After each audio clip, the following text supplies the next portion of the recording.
It was headlined by Johnny Mansour and Christian Avalos. So yeah, looking at my notes, we could talk. It was a big weekend of boxing. Obviously, Josh Taylor's fight just came to an end. We could just start there and end there if you guys want.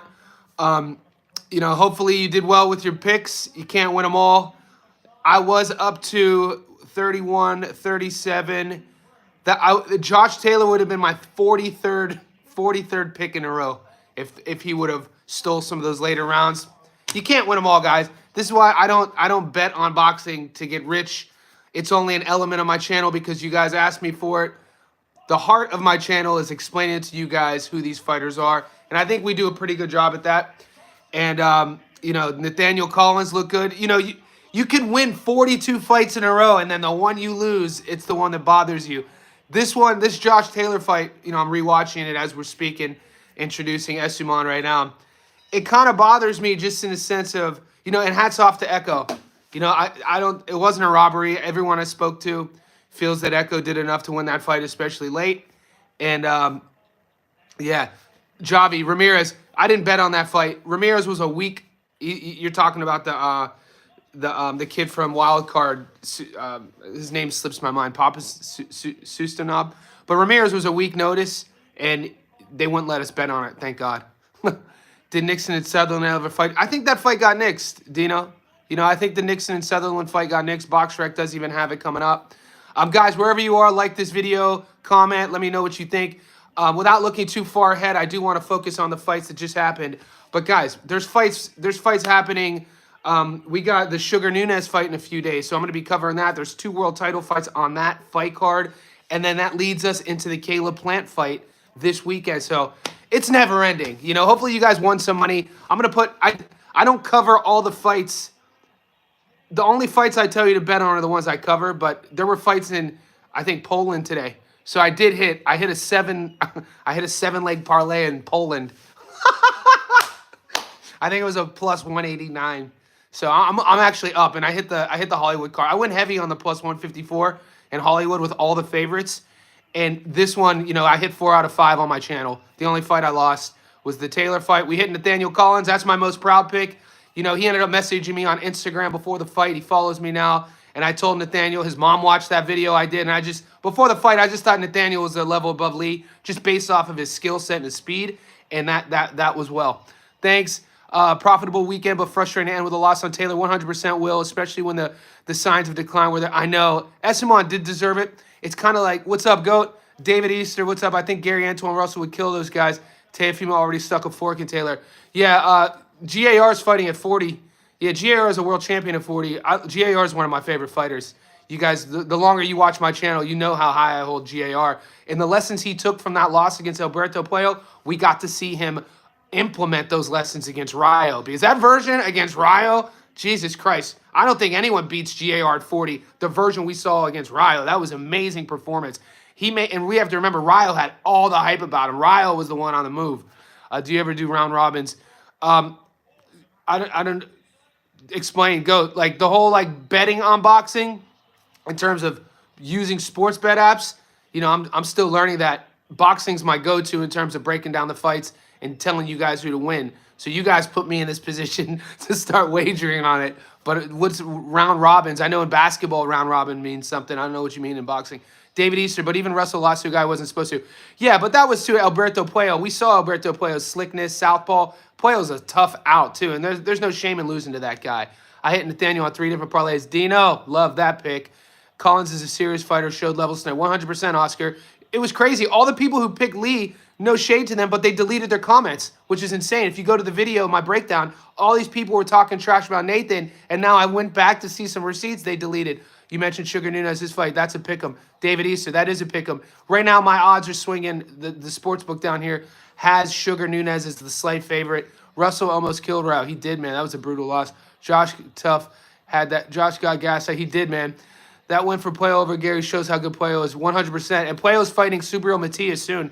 So a lot of people, that's not an easy fight for Matias. You know what I'm saying? Puello does a lot of things really well. His movement, his in and out, his knowledge of the game. We look at Subriel Matias. I don't want to call him one-dimensional, but, he kind of only has that backhand. I've lost so much money betting on boxing on guys knocking out overmatched opponents.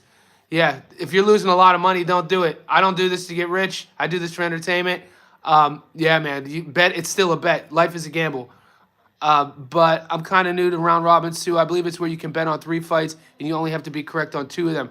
Damn, we don't get that. I don't even have that option. That's the move. You know, and like, I got to be honest with you guys. J.R. Matias would be an amazing fight.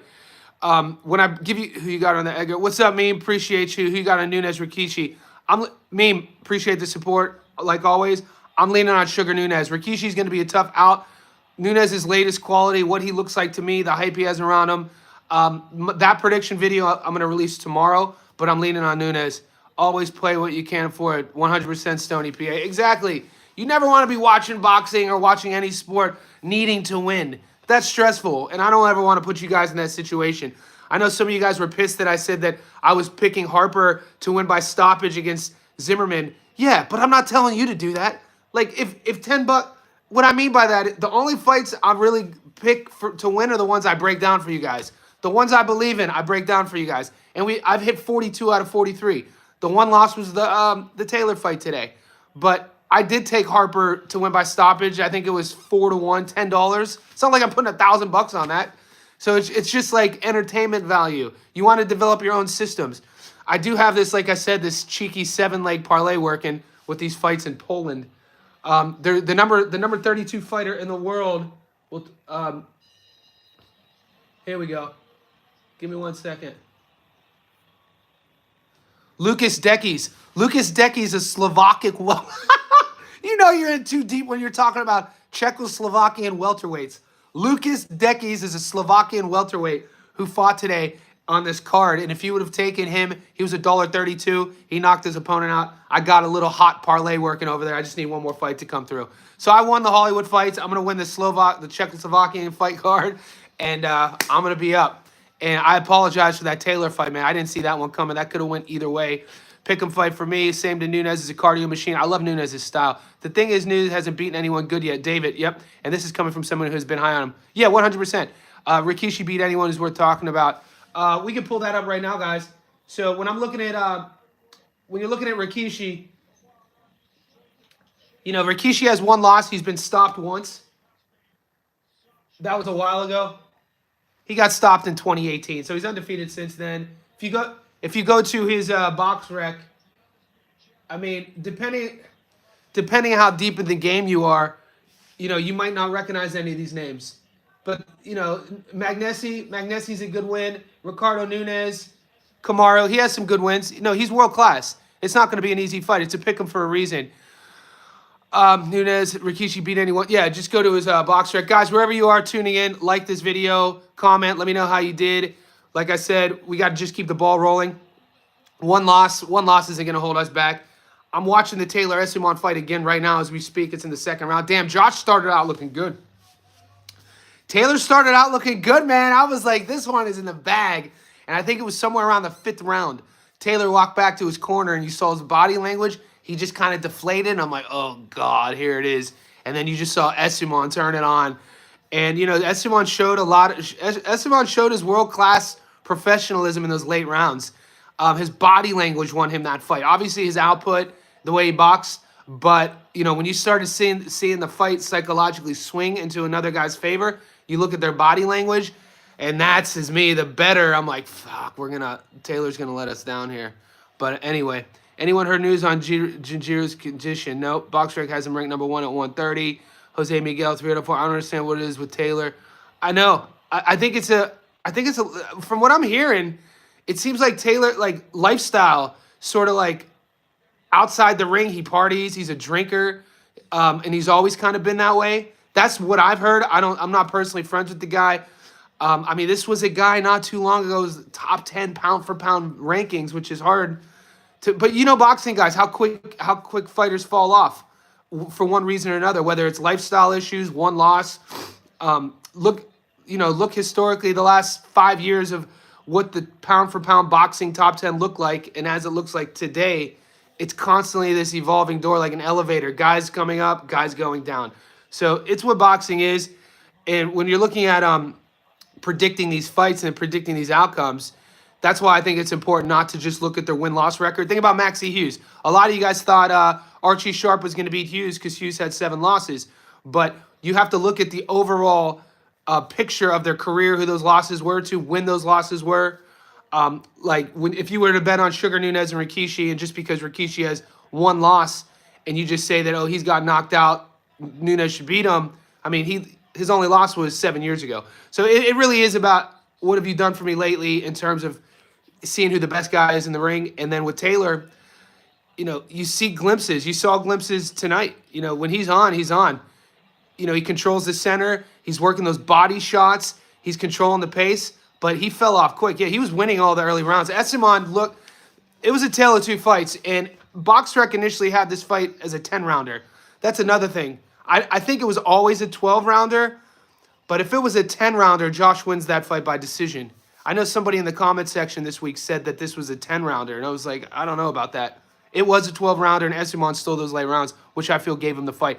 I always said those guys were the all-average in that era. I know it sounds cruel, but they were just a bunch of evenly matched guys, and Taylor happened to be. Yeah, and you could only fight who they put in front of you. You can't really control what era you're from.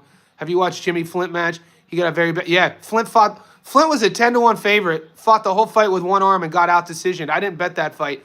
I know some of you guys put Flint on your ticket. He was on the undercard in Doncaster. Big favorite, people are high on him, and he fought the whole fight with 1 arm and lost the decision. And kudos to his opponent for winning the fight, but it ruined a lot of people's parlays. I fought Donkey Kong with bare hands. Okay, True Hefe. That's good to know, mate. Yeah. So, yeah, this is the 3rd round of the Taylor fight. Essuman's coming out quick. Get off the weed, bro. I know. Maybe he's on that other stuff. I know, depending where you come from, you guys are into that hard. But it's Sunday morning here. I didn't watch the fight, but I just want to say highway robbery. Who got robbed? But to be fair, when Crawford fought at 140, it was even worse back then. Yeah, I mean, you could say, I don't know, man. You could only beat who they put in front of you. Josh only won 4 rounds on 2 of the cards. He would have still lost over 10 rounds. Really? Yeah. What next for Taylor? I do. I think Taylor's going to have to make those decisions. I mean, he could always be a domestic fighter. We know how these countries like Scotland and England are with their boxing. They love their fighters. We know that Josh probably he could fill out a stadium, an arena in Scotland, any day of the month. So if he wants to do that, he's only 34 years old. We forget Essuman was the older guy here. Essuman's 2 years older than Josh, and later on in the fight, Josh looked like the older guy. Those long nights add up, mate. Whether you're on the piss, whether you're down here in Australia, alcohol, whether you're drinking, whether you're smoking, whether you're late nights partying, whatever it is, as a professional athlete, especially as a prize fighter, those late nights add up, man, especially with your cardio and how you carry yourself. And this is what I've been hearing on the Josh Taylor side of things. I thought he had everything cleaned up. That's what I heard. That's what I was leaning on. But when the cardio disappears, you have to think it was a conditioning issue. He could be a domestic fighter, like I said. It depends how much money he has, how much money he wants to want, how much he wants to fight. This is why I picked him. Moving up to 47, fighting in front of his home country, that to me proved that he wants to fight still, right? You don't want to go and embarrass yourself. You don't want to tarnish your legacy in front of your home people if you're not prepared. So he looked prepared. He couldn't carry his cardio. Taylor did not get robbed. Nah, Taylor lost that fight. They should have gave Josh Taylor the UD automatically since it was in Scotland. What's the point in fighting your home country? We would have won. I agree with you, Gold member, but that's not too ethical as boxing fans. I don't like guys getting home cooking just for the sake of the parlay. I knew that even though I had Josh win on my parlay, I knew he lost. I would have been upset if they gave that to Josh because Essuman deserved that fight. Where's Barbell Strength, the upset guy? I wonder if he took Essuman. Oh, yeah. Where's Barbell Strength? He also said Lee McGregor was going to starch Collins. And he also said Archie Sharp was going to beat Maxey. I said before it was hard to make predictions for. Yeah, you did, Afro. You know what? And like I said, if I do an analysis and feature breakdown of upcoming fight, part of my system is to give you a prediction. And if you go back a year ago, I never used to do that. I would do I think I broke down one of the first fights I was breaking down, and you guys asked. I wasn't giving you predictions. I would just stop the video and ask you guys. And then a lot of people in the comments section were like, why aren't you giving your predictions? So that's why I give my predictions. I don't do it to tell you I'm the best gambler or I know more than anyone else. I just do my film study. I do my research, and boxing's been in my life since I was a kid. And you can't, I have like I said, my hit rate in the last 3 months is over 90%. So you could look at the receipts. You could go to my playlist and look at predictions. When it comes to my money line betting, I've only lost 1 out of 43. This Josh Taylor fight was the first fight I lost since that New York City card when I picked Arnold Barboza and Ryan Garcia. But from that fight to now, I've hit. Have you seen the Itamo knockout? Yeah. Ituama, it's going to see, Victor, who they pair him with. We know how volatile that heavyweight division is, but also we know how quickly you could climb the ladder. They're going to have to – he's still young, man. I wouldn't rush him, though. He has holes. He was never given the chance. 147 used to be pretty stacked division. 100%. Buddy, what's up? David, Pacers are up too. Oh, yes, they are. On God here, man. I remember when Johnny wasn't doing predictions. Goat, you've been an OG. Yeah, I wasn't – you guys talked me into doing predictions. So, I've always been truthful with you guys, transparent. You guys ask for things, I'll give it to you. And I'm having fun doing the predictions. But the last thing I want to do is put anybody who's new to the channel in a position to gamble money they don't have, because we know it's gambling. There's no such thing as locks in anything where there's competition involved. Anything can happen. There was a fight like you brought up, the Flint. There's a fight on the Doncaster undercard between Zimmerman and Harper, and he was a 10-1 favorite. His last name was Flint, and in the second round, he breaks his hand, and he had to fight the whole fight with one arm, and he lost the decision to a guy. I know a lot of you guys put Flint on your parlay because it looked like a lock. So yeah, things like that happen. I'm in the UK. Essuman has been through a gauntlet of opponents that are tough but not advertised abroad. Afro.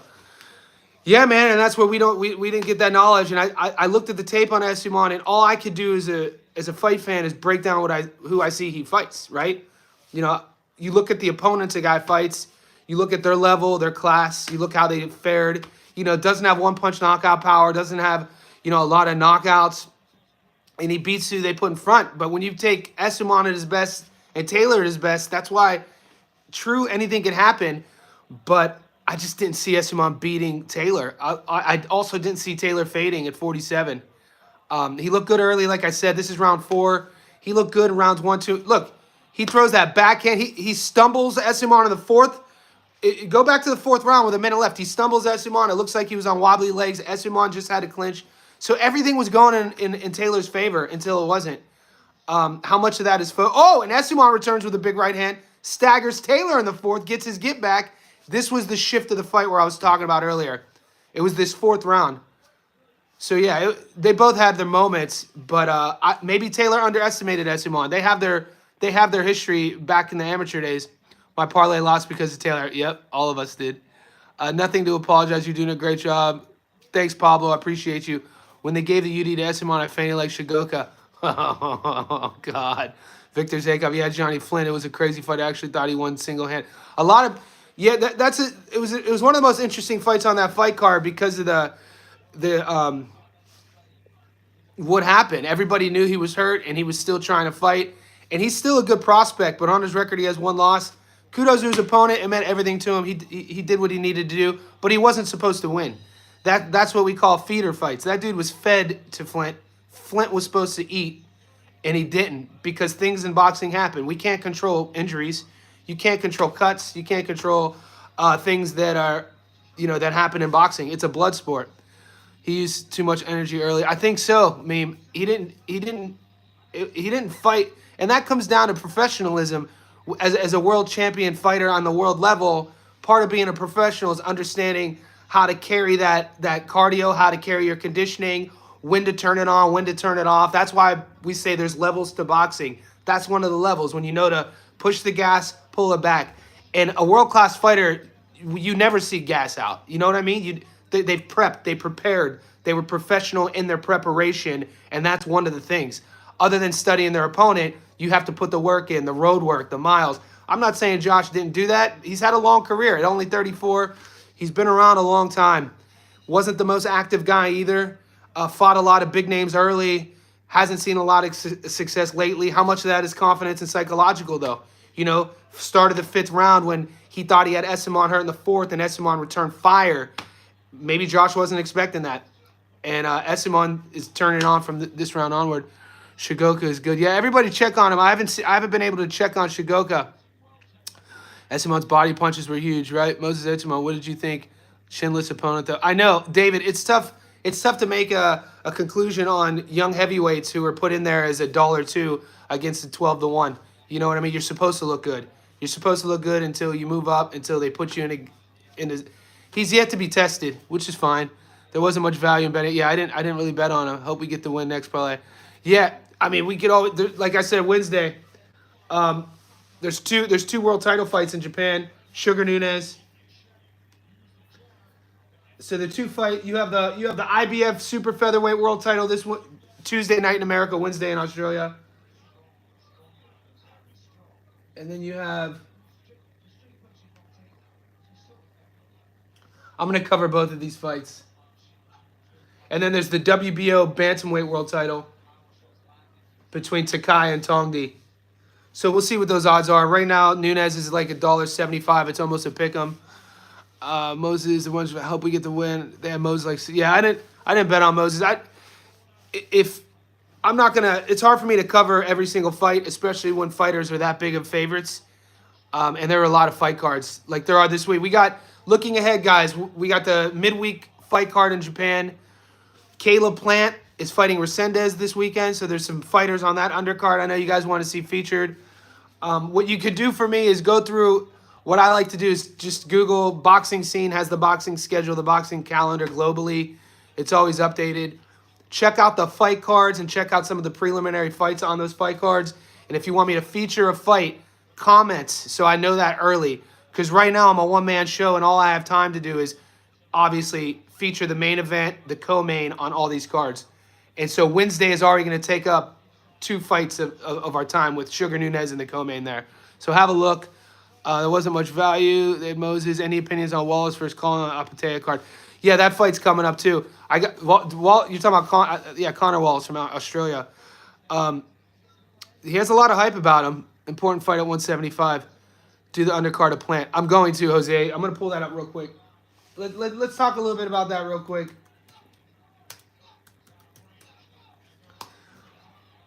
Here we go. So on that undercard, that's this weekend. Jose Resendez. Let's see that whole event. That's going down in Vegas. Jermell Charlo's the co-main. Fighting Cornflake Thomas Lamanna. Yano Hernandez is on. Kyron Davis is on that card. Yeah, there's a lot of fighters. Kermel Moton's on that card. So there's a lot of Aussie or American up-and-comers. Yeah, Moton. They have Moton currently on BoxRec at number 97, fighting at number 485. That's a kid that I'm interested in. I just want to see him move up. He's still young. You don't want to rush a young kid, teenager. But, fight fans get a little restless when you get the promotion by a young kid and he's getting paired up against guys and he's starching them. You want to see that kid tested. We'll see what happens. He's on that undercard. Isaac Lucero's on the undercard. Yeah, the undercard has some good boxing names. You can have a look at it. It's on BoxRec right now. I'm looking forward to Kyron Davis. Yeah, that's a good fight too. How do you have Nunez at 175 for me? How do you have... Victor, it's the odds right now on Nunez. I don't know if you guys could go to... I'll read it to you real quick.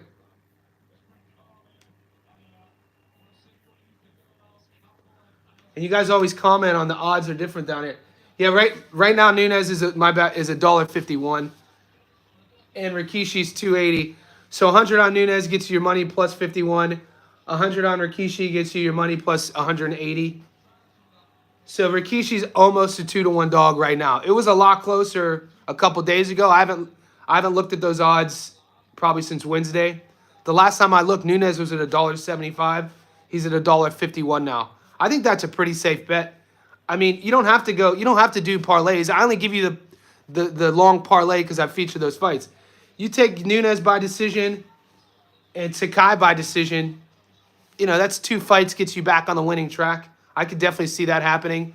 I'll be uploading those videos tomorrow, and I'll give you my prediction on Nunez, how the way it goes, and Takai. But I like those bets. I'm looking forward to Kyron Davis. If Canelo and Tank had a baby, Kermel Moton. Oh, my God. Well, if Canelo and Tank had a baby, that's an odd thing to think about if we're thinking about, literally. considering we're lacking. Never mind. Let's change the subject.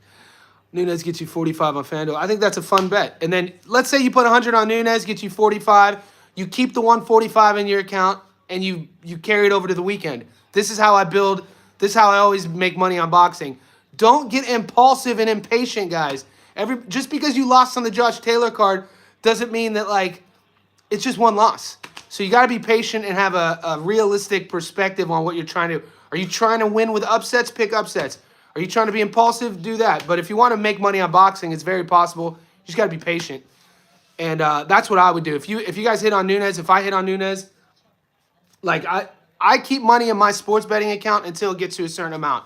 So like I talked about a couple weeks ago, if it could pay a big bill, I deduct. Usually my amount is like 500. When I get over 500, I deduct in my bank account and I rebuild that way. So I used to let it get over to a couple thousand, and then I would make a stupid bet and lose it. So as I've gotten smarter, I used to gamble on college football. As I've gotten smarter, I made these restrictions. Over 500, deduct in my bank account and build back up, and that's what I do. So you're never in a position in needing to win. Whenever fighters come off inactivity, move in a different way, there's always a loss. Not always a loss. Sometimes you see good things. You know what I mean? Tank has a little sugar in his tank. Gold member. Yeah, Tank. No comment. It's like when Curtis Stevens came off inactivity and moved down to right. Well, almost has a good stop. He used to be fair. Stevens washed up. It's the same thing as Josh Taylor. Yeah, Josh doesn't look the same. What's your take on Boots sparring Canelo to prep? I don't think that's good. I mean, somebody started that. American boxing content creators just start rumors, man. I don't like playing. I mean, that one. You're talking about the rumors that I think somebody on Boxing Voice started. He was like, oh, this should happen. But, yeah, I don't pay attention to that. I mean, Canelo sparring Boots. I mean, what's your take on Boots sparring? I've lost 15K betting on boxing. Yeah, man, make some adjustments. How?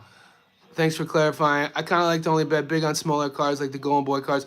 Yeah, man, those top-ranked cards, the Golden Boy cards, that Hollywood card, man. Like I said, we hit this week. We just didn't win all of them. Betting on the underdogs. It could happen. Back when Boots and his fought Karen, I put like 10 bands on it to not go the distance. Karen Chukachin. What a lot. Dude, Chukachin's tough, too. Jose Miguel, LOL. All right, let's see what we got here. It's amazing when you look at the boxing content creators, the type of content people make internationally. Like the Brits, I've been watching some of the British boxing content. They don't do any, like a lot of they're talking on like just a screen with one picture, and they're talking just like this. And then like the American boxing content creators are just making up lies. They're just so emotional, and they hate on fighters, and they spread just like propaganda.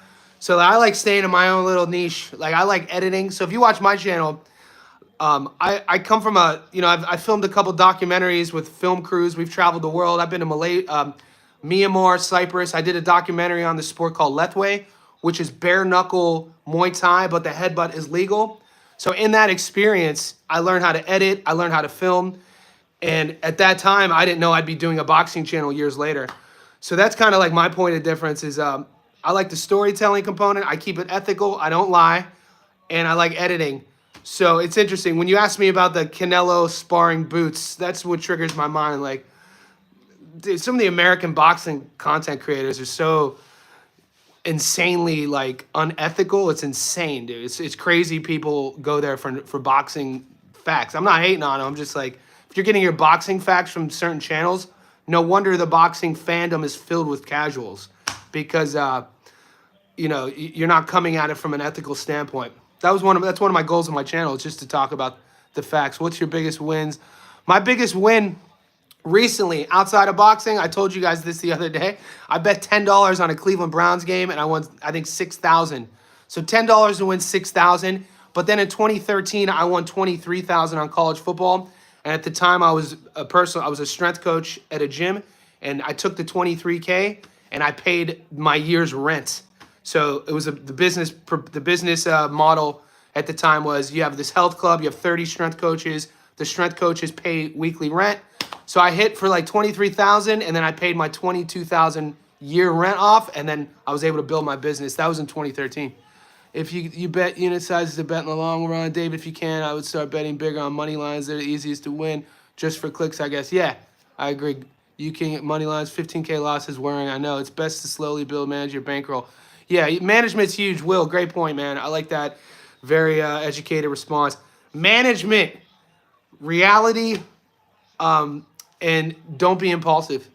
Yeah, don't be impulsive. If you're not having fun watching these, if you guys ever see me doing videos and I'm like sad, and you can tell there's a difference in my personality, somebody call me out. Be like, Johnny, are you gambling too much, Johnny? Yeah, because I used to live in Vegas too, guys. I lived in Vegas for 2 years. And that taught me a lot about gambling. It taught me a lot about addicts. It taught me a lot about degenerates. And so I have some life experience that I pull from when I'm betting on sports. Like, you through life experience, you learn sort of boundaries, what you'll do and what you won't do. And so my moral compass is never to gamble to get wealthy, because you're not in control of it. I have a Nigerian prince make my bets for me, but I haven't seen a return since 2010. Well, you look lean and strong with a hoodie on, Isaac Gluten.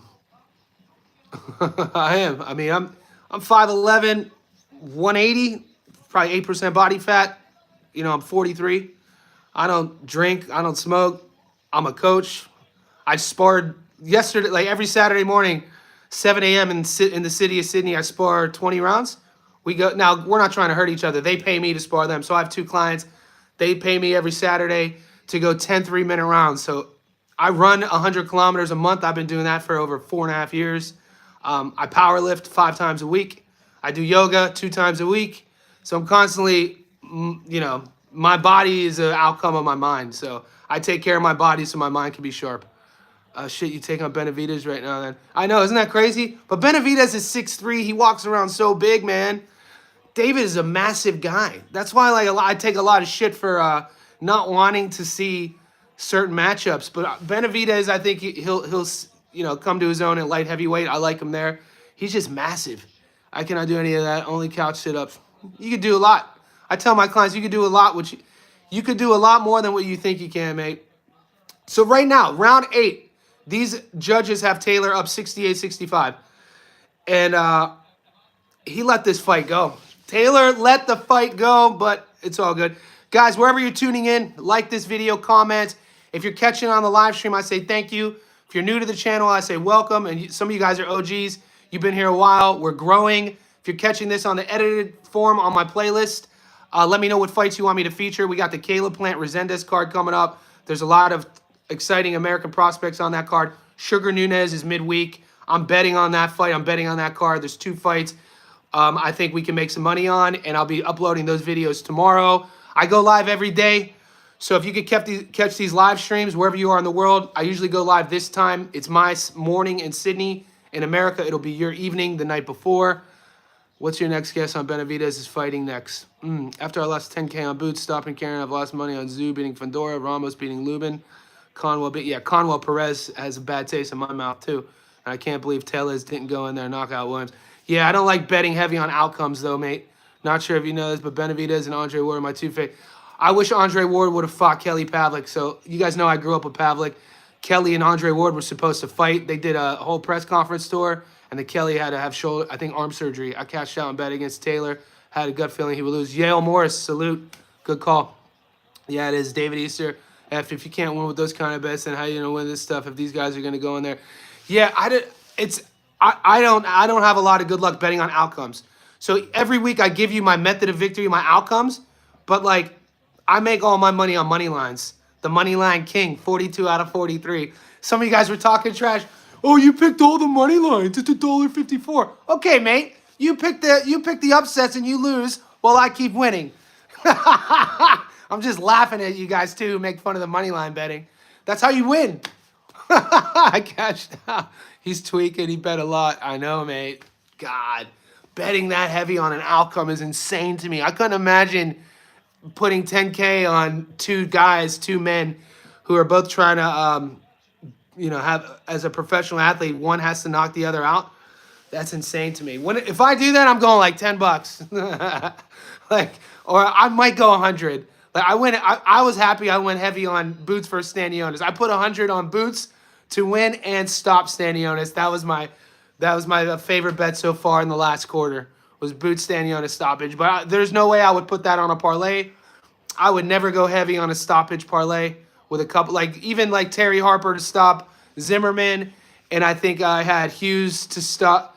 Whatever it was like $10. But people were pissed at me because that didn't hit. I lost over 1,000 on Bocek because he didn't stop Fox. Yeah, a lot of people did. Last outcome I bet was Tank versus Martin. Yeah, that's all. Now, if you have matchups like that, but I know a lot of people pick Tank to stop Roach, and now that kind of changes your system. Guys, I gotta go. I gotta go lift. I got my girl coming over. She's a little athlete as well. We're gonna do a little powerlifting session. I got a deadlift, and I'm gonna probably do some Zercher squats. Stay tuned to the channel. We just keep rolling this thing over. Boxing is our life. I feel like we've been coming. Like I said, I feel like the Hollywood card with Johnny Mansour was 18 days ago. It was 36 hours ago. So if you're winning, keep it up. If you're losing, check yourself. I don't ever want to tell you guys that this is a channel that I know everything, because I don't. I'm still learning as you are. And if you're not having fun doing this, man, maybe talk to a friend. If you watch all my videos, I always put that hotline up in my video for a reason. Living in Vegas, I've known personally some degenerates. So if you need somebody to talk to, mate, reach out to somebody who cares about you. I appreciate what you do to the channel, guys. I appreciate the support here. Let's keep this ball rolling, and everybody enjoy the rest of your weekend.